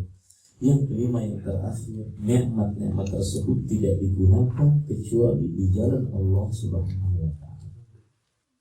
Saya beri contoh Pak, nikmat mata. Cara bersyukurnya bagaimana? Oh, ada mata. Tahapan pertama. Yang kedua, kenali pemberi nikmat. Berarti pemberi nikmat mata siapa? Allah. Tahapan ketiga, cintai pemberi nikmat. Oh, ada mata, pemberi nikmatnya adalah Allah, berarti saya mencintai Allah. Tahapan yang keempat, taat kepada perintah Allah. Apapun perintah Allah terhadap mata, maka saya kerjakan. Tahapan yang kelima, jangan gunakan mata kecuali untuk beribadah kepada Allah SWT. Dan Pak, sedikit sebelum saya tutup kajian ini, menyinggung tentang mata. Mata ini nikmat terbesar dari Allah, sebagaimana yang sudah kita ungkap tadi. Kalau seandainya mata ini diganti dengan uang, semua dari kita tidak akan mau, betul? Ya, tidak akan ada harganya mata ini. Nah, sekarang Bapak Ibu saudara-saudari yang dimuliakan Allah, penemuan menarik apabila mata ini, terutama bapak-bapak, ibu-ibu di negara yang seperti ini, sering sekali melihat saya tadi di pesawat Pak. Saya akhirnya benar-benar memahami. Saya katakan, Shadaqa Rasulullah SAW, benar Rasulullah SAW, bahwa beliau bersabda, aku berlepas diri dari orang yang hidup di tengah orang-orang musyrik. Saya tidak menyinggung Bapak Ibu sekalian yang bekerja menjadi sampai di sini. Beliau mengatakan, aku berlepas diri dari hidup dari orang yang hidup di tengah-tengah orang musyrik. Karena satu sebabnya adalah kita tidak akan bisa melihat ketaatan yang ada cuma manusia. Satu pesawat tidak ada yang berbeda. Cuma sekian, mungkin 3 orang bongkar. Semuanya terbuka Allah. Ini yang menurut Pak Rasulullah SAW, aku berlepas diri orang-orang yang hidup di tengah-tengah orang musyrik. Nah, nikmat mata ini penemuannya adalah jika mata ini digunakan untuk hal yang maksiat, maka yang halal tidak akan lezat. Saya beri contoh. Kalau kita mata ini dibiasakan melihat kepada yang diharamkan oleh Allah, istri kita yang halal tidak akan pernah lezat lagi di hadapan. Saya beri contoh kehidupan kita di Indonesia. Ada orang suka melihat hal-hal yang diharamkan. Misalkan acara-acara sinetron, di situ artis cantik-cantik, kemudian gosip-gosip artis cantik-cantik tidak menutup aurat, apalagi sampai kepada tahap yang sangat buruk, menonton film porno, wanita-wanita yang tidak menutup auratnya. Itu kapan mata kita dibiasakan melihat hal itu, istri yang sah dicabut lezatnya melihat dia. Contohnya, melihat wanita-wanita yang cantik di televisi, kapan kita melihat istri kita yang di samping kita,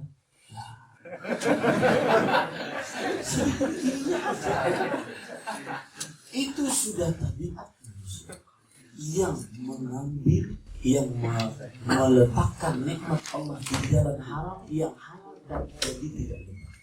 Ini tidak rahasia dari firman Allah. La in syakartum la azidannakum wa la in kafartum inna 'adzabi lasyadid. Bahkan Pak, luar biasa.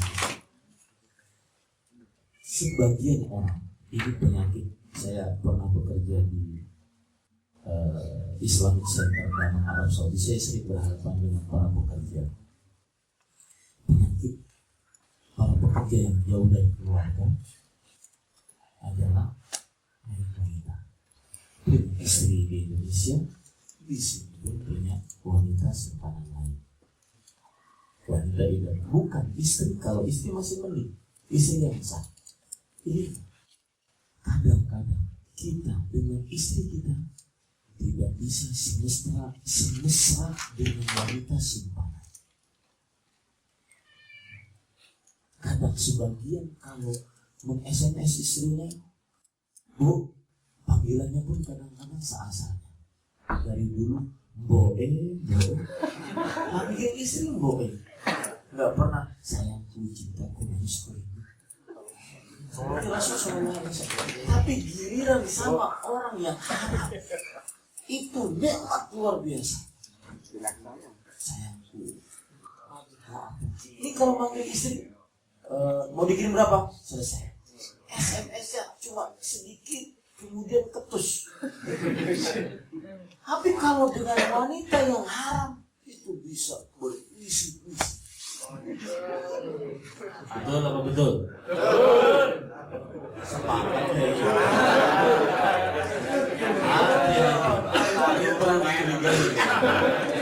Maka penemuan terakhir tentang nikmat mata yang digunakan untuk bermaksiat, maka yang halal akan dicabut keledatannya dari Allah Subhanahu oleh Allah Subhanahu wa taala.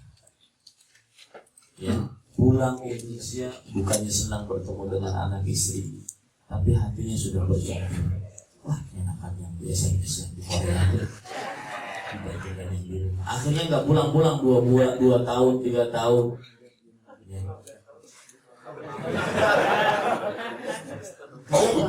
Karena ada yang haram. Yang haram itu kadang-kadang lebih rendah dibandingkan yang halal. Maka hati-hati, mudah-mudahan mata-mata kita terjaga oleh Allah Subhanahu wa taala. Ini yang bisa sampaikan. Mohon maaf kalau seandainya terlalu panjang, tetapi saya datang ke Korea ini saya ingin berdakwah. Jadi mudah-mudahan ini adalah pertemuan pertama yang bermanfaat, dan insya Allah kita akan sambung pada kesempatan-kesempatan yang lain selama saya berada di sini. Saya ucapkan sallallahu alaihi wasallam, alhamdulillahirabbil alamin. Saya ada waktu 15 menit sampai jam 10. Jam 10 kita selesai. Silakan jika ada yang bertanya ataupun menambahkan atau mengoreksi, terserah. Apa saja di luar materi juga boleh. Langsung boleh, dengan catatan juga boleh.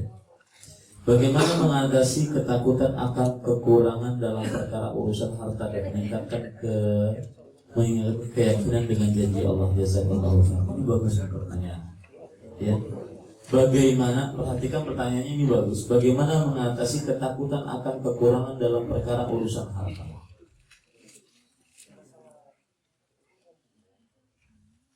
Saya jadi ingat beberapa permisalan di dunia. Beberapa bulan yang lalu, mungkin sekitar 1 tahun yang lalu, di daerah Jawa Timur ada sebuah tempat prostitusi yang sangat terkenal, dilegalkan secara tidak resmi. Jadi orang di situ sudah tahu itu tempat prostitusi. Kemudian, sebelum saya jawab ya pertanyaan, kemudian wali kota di daerah tersebut ingin menutup tempat itu. Para pekerja seks komersial bukannya malah setuju, tapi malah demo, malah pasang badan. Kalau tempat ini ditutup maka nyawa taruhan. Dan itu terjadi. Pernah dengar ceritanya di Indonesia? Baik, perhatikan baik-baik. Pertanyaannya, kenapa kok malah di mereka itu mau pasang badan? Nyawa taruhannya.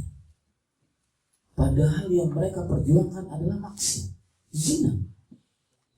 Yang apabila seorang berzina dicabut keimanan dari atas kepalanya dan tidak dikembalikan kecuali setelah dia selesai melakukan perzinahan. Kenapa demikian? Apa sebabnya? Kenapa mereka sampai memperjuangkan dengan berat perkara zina diperjuangkan? Maka salah satu sebabnya adalah karena kalau itu ditutup, mereka akan makan apa? Rezeki dari mana? Ini sebenarnya kalau kita pikir, cara berpikir yang logis. Kalau ditutup saya mau makan apa? Tapi bukan logis, bukan berarti itu sesuai dengan syariat.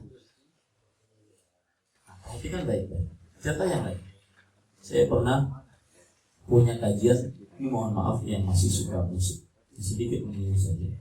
Saya punya kajian judulnya, asal judul kajian tersebut adalah Rock and Roll is Dead. Semua suka musik. Isinya saya sebutkan dalil-dalil tentang haramnya musik.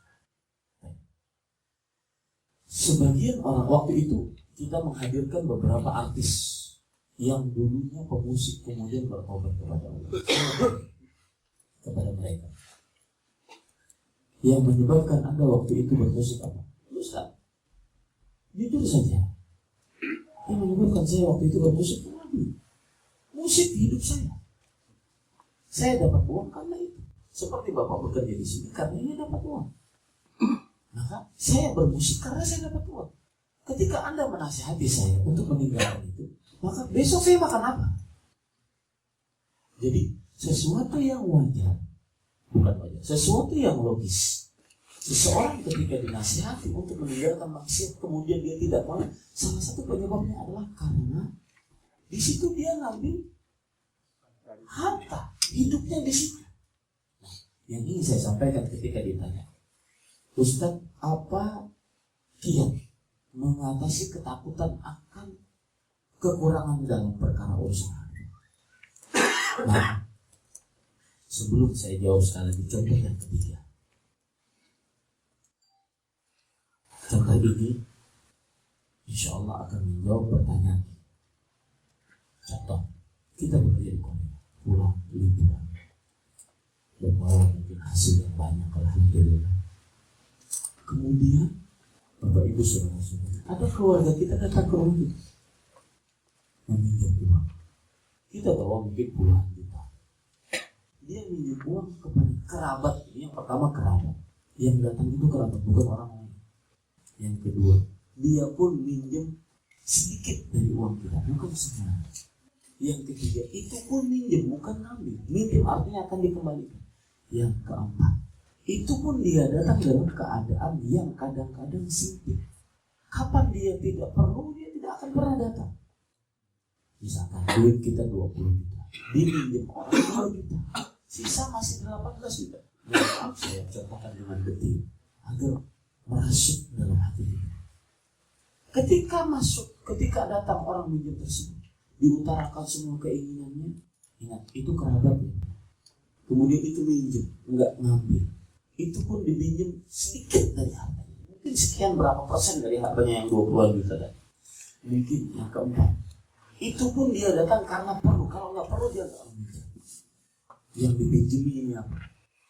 Masuk dalam kamar. Mohon maaf ya, sebentar saya akan masuk dulu dalam kamar. Dalam kamar apa?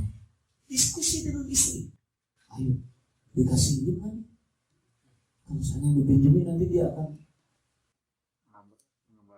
akan membalikinya enggak? Atau diskusi lama. Padahal kita kalaupun ngasih langsung masih punya 18 juta. Artinya masih banyak uang kita. Ini kenapa kita takut kekurangan harta? Sampai menjadi orang pahalanya luar biasa. Kita takut menjalankan harta yang Allah kita takut. Maka jawabannya Bapak Ibu saudara-saudari, salah satu sebabnya takut adalah karena kita tidak yakin dengan janji Allah. Ya, tadi yang meninggalkan zina, coba tinggal yakin dengan janji Allah. Janji Allah apa? Allah berfirman, "Wa ma min dabatin fil ardi illa 'ala Allah rizquha wa ya'lamu mustaqarraha wa mustawda'aha kullun fi kitabin mubin." Tidak ada makhluk melata di bumi kecuali Allah telah menjamin rezekinya. Jaminan Allah Subhanahu wa ta'ala. Tidak ada makhluk merata di bumi kecuali Allah Subhanahu wa ta'ala telah menjamin rezekinya. Allah mengetahui di mana tempat makhluk tersebut, kemudian Allah mengetahui di mana makhluk tersebut mencari rezekinya, meletakkan rezekinya. Allah tahu. Disebutkan dalam surat Al-An'am ayat 38. Ya. Maka salah satu penyebab ataupun cara mengatasi agar kita tidak takut dalam perkara harta adalah yakin Allah menjamin harta. Ada cerita menarik Pak, diceritakan oleh seorang syekh di Arab Saudi. Ada orang kecebur ke sumur, kemudian ditolong, akhirnya sampai dia ke daratan lagi. Ketika dia di sumur mungkin kehabisan oksigen, dia minta minum agar bisa bernafas kembali. Minum 1 gelas, kemudian setelah itu ada orang bertanya kepada dia, kamu tadi jatuh ke sumur gimana ceritanya? Kemudian dia contohkan, dia praktekkan, jatuh lagi untuk yang kedua kali, mati setelah itu. Berarti sisa rezeki dia Bapak 1 gelas. Kalau itu rezeki Anda tidak akan berhenti. Kalaupun bukan rezeki, berarti tidak akan pernah kita dapatkan. Maka mungkin nanti dalam beberapa ayat ini di luar materi saya akan berbicara tentang konsep rezeki bagi seorang muslim. Salah satunya yakin bahwa semua makhluk dijamin rezekinya oleh Allah. Maka pada saat itu kita tidak akan pernah takut kekurangan harta dari Allah Subhanahu wa ta'ala. Saya mau bertanya bagaimana cara mulai jadi pendakwah di tengah orang-orang kafir dan orang-orang fasik. Caranya yang paling pertama adalah berilmu. Nggak bisa berdakwah kecuali dengan Allah berfirman dalam Al-Quran, ud'u ila sabili rabbika bil hikmati wal mau'izatil hasanah. Artinya berdakwahlah kepada jalan Rabbmu dengan hikmah. Hikmah di sini sebenarnya adalah maknanya adalah ilmu. Kemudian juga Allah Subhanahu wa ta'ala berfirman, qul hadhihi sabili ad'u ila Allah ala basirah ana wa man ittaba'ani subhanallah wa ma ana musyrikin. Katakanlah, ini jalanku, aku mengajak kepada Allah di atas ilmu pengetahuan. Jadi harus dengan ilmu dulu. Apabila seorang di waktu kecil pernah mencuri hal yang sepele, seperti mencuri mangga misalnya, dan sekarang alhamdulillah sekarang sudah punya rezeki, wajib mengembalikan dalam bentuk sedekah kepada orang yang pernah dicuri, ataukah cukup dengan berinfak dengan niat untuk mengganti barang-barang yang telah dulu pernah dicuri. Ini bagus perkara.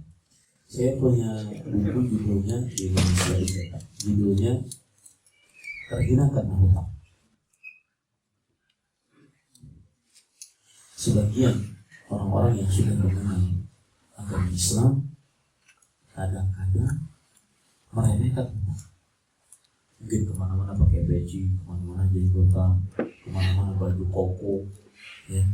Tapi giliran untuk perkara hutang memakai 2 kata pamungkas, afwan akhi, maaf saudara. Banyak ya.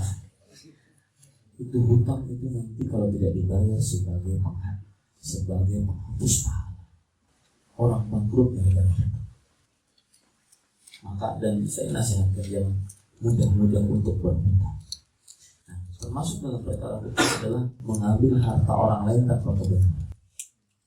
Maka para ulama mengatakan sebagaimana hadis riwayat Bukhari, Rasulullah SAW bersabda, "Man kanat lahu madlamatun li akhihi fi syai' aw min 'irdin falyatahallal minhu walaysa thamata dinar wala dirham walakin bil hasanati was-sayyi'ah." Artinya, barang siapa yang mempunyai kezaliman terhadap saudara, dia pernah mencuri, dia pernah mengambil harta tanpa kebenaran, maka minta halal hari ini sebelum nanti di hari kiamat tidak ada emas dan perak, tidak ada harta untuk bayar, yang ada hanya pahala dan dosa. Maka kalau ada orang pernah mengambil hutang dari orang lain belum dibayar atau dicuri barang orang lain belum dikembalikan, maka caranya adalah minta halal. Kita tidak kembalikan tapi minta maaf, saya pernah mencuri, saya pernah berhutang belum bayar, mohon dihalalkan, minta.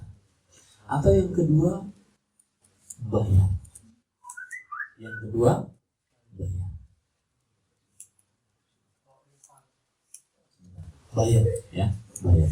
Nah, kalau seandainya, Ustaz, saya kemarin berhutang di Korea dengan seseorang, saya ingin bayar, orangnya sekarang nggak ada lagi, tapi saya tahu keluarganya di mana, maka kita katakan pergi ke keluarganya, bayar. Ustaz, ternyata setelah saya pulang ke Indonesia mencari keluarganya pindah ke Afrika Selatan. Cari keluarga ke Afrika Selatan daripada kita sulit nanti di akhirat. Pak, alangkah sedihnya ketika orang bawa pahala puasa, zakat, sedekah, sholat, kemudian ternyata pahalanya tersebut digerogoti karena kita nggak bayar.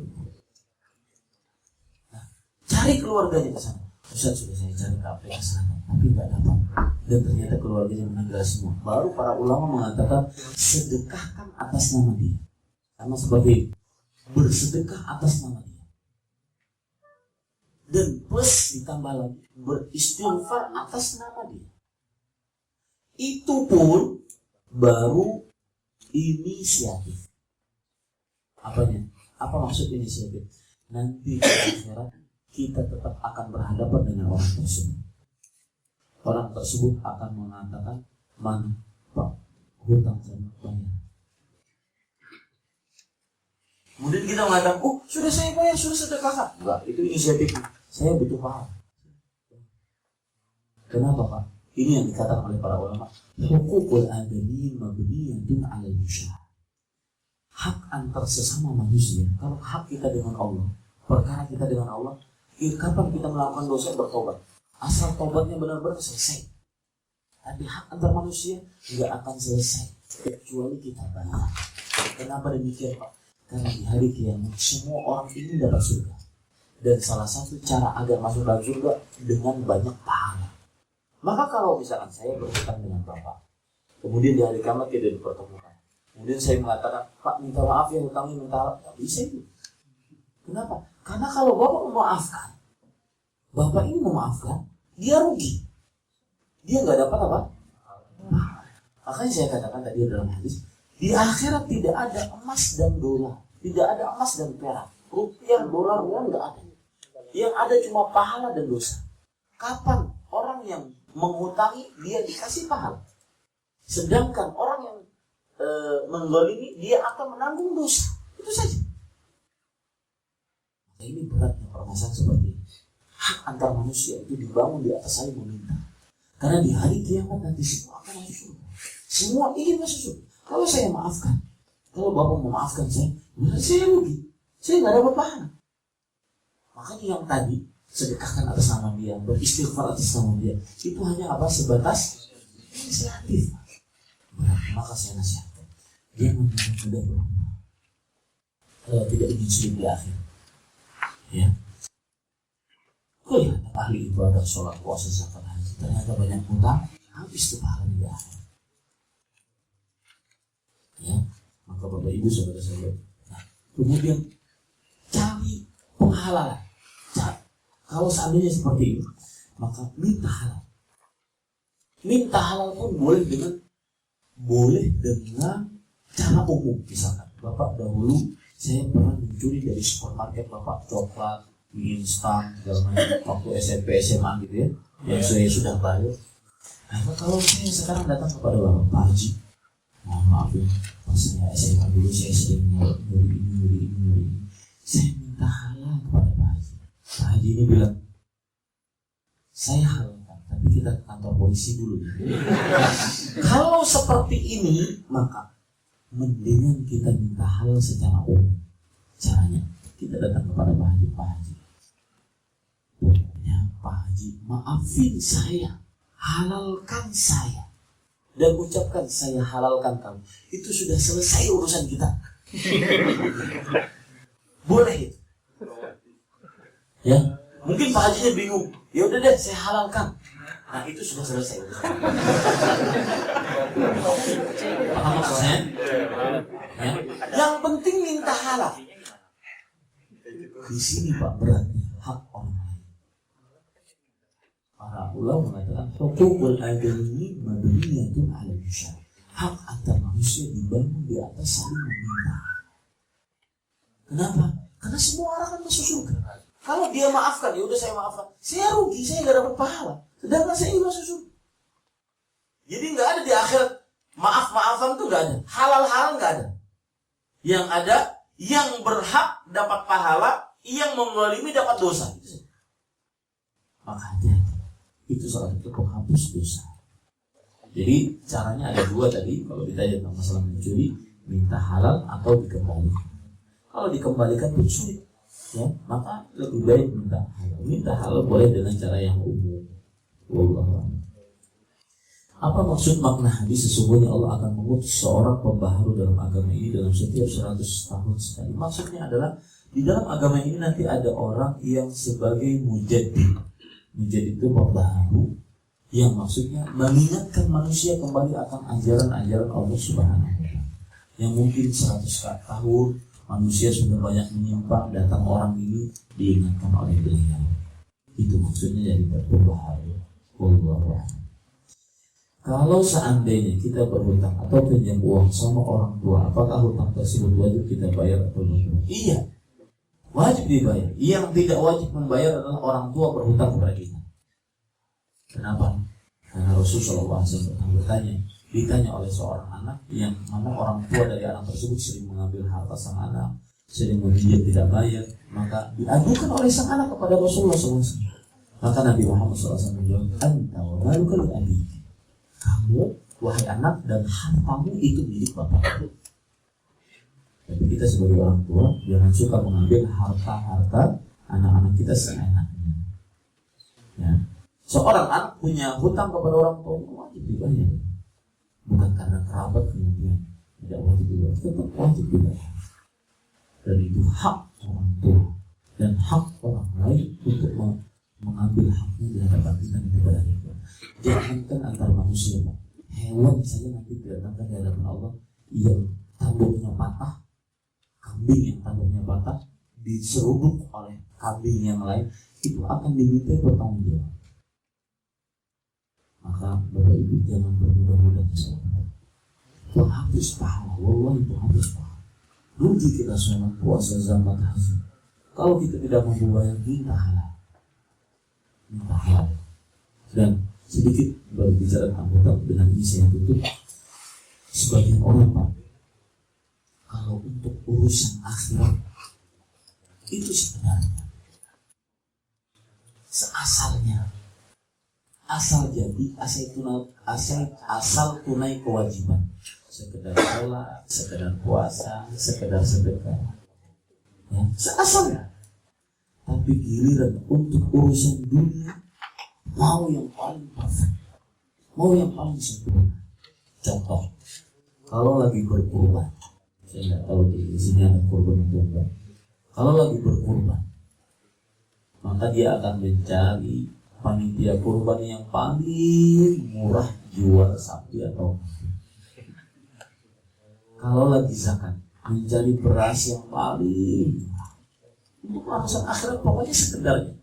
Akhirnya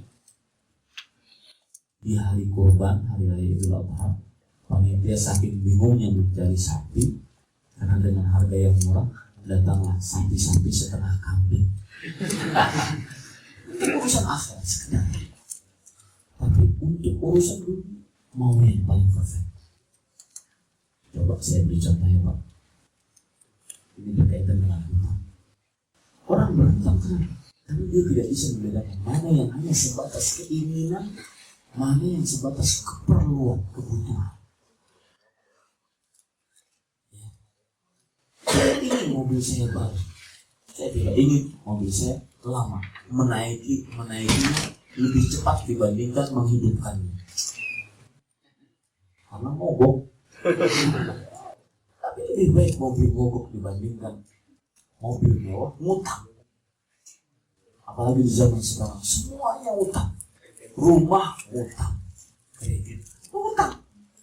Motor hutang, kredit. Kalau perlu celana dalam diutang. Ya. Ini Pak Ikhlas.